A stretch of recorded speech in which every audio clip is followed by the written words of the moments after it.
Welcome back to the arena. I'm Michael Coren. Now, this is quite the story. Cliff Ford is an ordinary dad, really, who was outraged when his 12-year-old daughter received emails containing sexual content.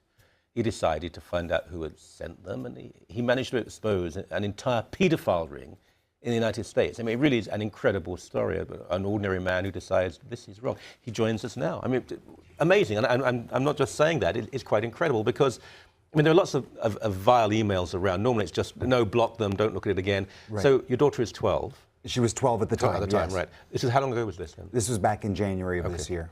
So the email, it was like a come-on. It was, hey, you sexy, or something like that, wasn't it? Right, yes. So he had sent a message to her with the subject line, hey, sexy, trying to encourage her to come back onto the chat line where they had talked on this, social media site. So she'd been on a chat line, and Yes. a guy, and I assume he hadn't posed as an adult man.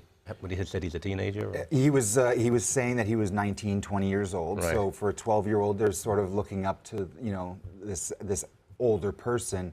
But it was very innocent at first. You know, he was commenting and complimenting her on pictures that she had posted of artwork she had created, and really started building a trust with her in terms of saying that he liked the same music, the same movies, and so forth. It's grooming, isn't it? Yes. Did she send any photos? Did she put any photos of herself online? No, thankfully she had the wisdom at her age to not send anything. Yeah. You know, but I understand that there were a number who had been sending it to him. I know people say, oh, why would they do that?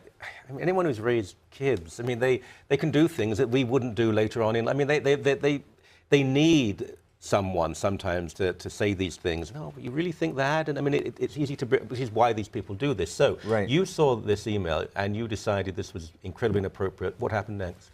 So as soon as I saw the email come in, I called my daughter and I said, I think somebody is coming after you and I need to take control of your accounts. Good. One of the rules in our household is that I have to have full access to anything they're doing online. So I have their emails linked to my phone. Right. And I also get all their notifications from any sites they're on, as well as getting their usernames and passwords. So immediately I was on there changing passwords and took over the account and started to converse with this person to find out who they were, what their intentions were, and where I can go from there. Did you pretend to be your daughter? I did. For 3 days, I pretended to be a 12-year-old girl, and conversed with him, you know, being exposed to some of the things that he was talking to her about. And did it get more and more intense and unpleasant? It certainly did. I mean, at first, you know, when I looked back at the chat logs from before I got involved, you could start to see a slow escalation towards sexual nature, you know, extra compliments on her, you know, profile picture. Right. But certainly once I took over and started finding out what his intentions were, he made it very clear. He wanted pictures, he wanted video, he wanted to meet up with her. He was talking about driving up to Toronto to meet with her. Right. Did he say where he lived? No, he did say that he did give me his first name, and I could see sort of a partial profile pic to get an idea of what he looked like. Right. But really what I had to do was kind of dig around to find the information of where he actually was from. Was it very time consuming? It was a full 3 days. I mean, I took time off work, and I basically spent all day, every day for those 3 days, doing everything I could to get information out of him. So what happened next? Once I started to figure out a little bit more information, I was able to get his name, his full name, where he lived, the car he drove, where he worked. I basically put that all together along with the chat logs that he had conversations with my daughter, and as well as myself posing as my daughter. We put all that information together as one big package, and I contacted his local police and told them what was happening. What did they say? Because, you know, I mean, the police can be great, but there are times when they might say, what do you want? You know, why are you bothering us? But they were very, very receptive, were they? Absolutely. You know, there's a misconception that they may not respond as quickly as a parent might want. But certainly as soon as I contacted his township police, they responded right away. They said, send us the information you have and we're on this. Wow. And literally within a couple of days, he had a warrant out for his arrest, and they were breaking down his door. My golly.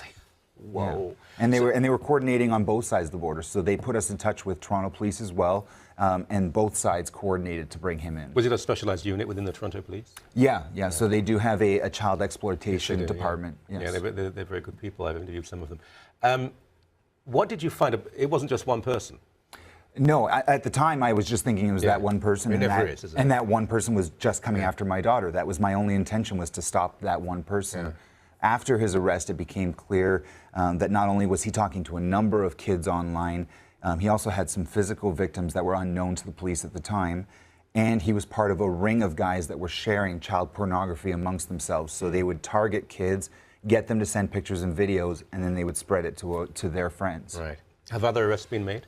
As far as I know, there's 4 or 5 other individuals that have been arrested because of the link to this person. I think it's incredible what you've done, because as I said at the beginning, most people would just say, no, don't reply.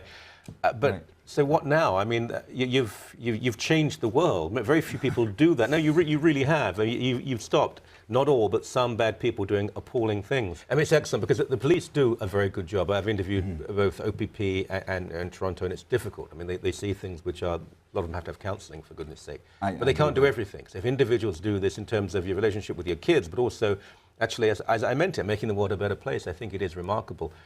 Were you ever concerned, by the way, I mean, just getting involved in this sort of thing, that there could be some repercussions, you could be brought into, I mean, they can be very violent, unpleasant people, and they frighten people. Right. You know, certainly that's a concern, but, you know, my daughter and I sat down back in July. We went out to Starbucks and we had a coffee and said, what do we do with this now? We knew that the trial was moving forward, that he had pled guilty, and that he was going to be serving some time. He pled guilty? He did plead guilty. I mean, he was caught red-handed.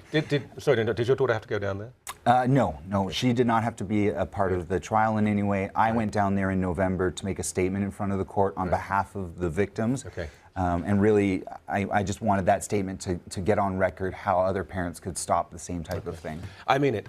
You're worth a dozen politicians and 24 TV people, believe me. No, what you've done is absolutely wonderful. Thank you. Thank you at all sorts of levels, and thank you for coming here today. Thank you, Michael.